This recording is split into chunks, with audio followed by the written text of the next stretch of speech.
یوں کہ اطاعت گزار کو اس عمل خیر پر جس کے اسباب تو نے خود فراہم کیے ہیں جزا دیتا ہے، اور گنہگار کو فوری سزا دینے کا اختیار رکھتے ہوئے پھر مہلت دیتا ہے۔ تو نے فرما بردار و نافرمان دونوں کو وہ چیزیں دی ہیں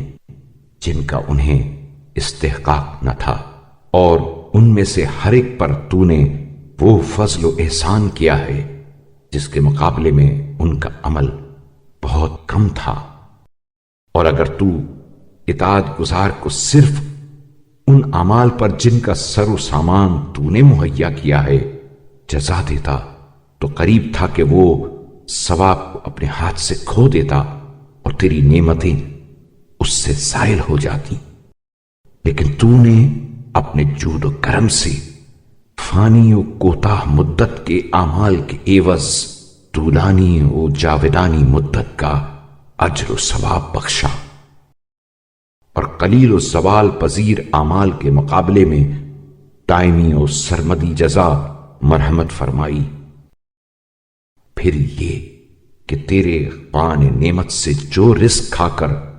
اس نے تیری اطاعت پر قوت حاصل کی، اس کا کوئی عوض تو نے نہیں چاہا، اور جن اعضاء و جوارح سے کام لے کر تیری مغفرت تک راہ پیدا کی اس کا سختی سے کوئی محاسبہ نہیں کیا، اور اگر تو ایسا کرتا تو اس کی تمام محنتوں کا حاصل اور سب کوششوں کا نتیجہ تیری نعمتوں اور احسانوں میں سے ایک ادنا و معمولی قسم کی نعمت کے مقابلے میں ختم ہو جاتا، اور بقیہ نعمتوں کے لیے تیری بارگاہ میں گروی ہو کر رہ جاتا، یعنی اس کے پاس کچھ نہ ہوتا کہ اپنے کو چھڑاتا۔ تو ایسی صورت میں وہ کہاں تیرے کسی ثواب کا مستحق ہو سکتا تھا؟ نہیں، وہ کب مستحق ہو سکتا تھا؟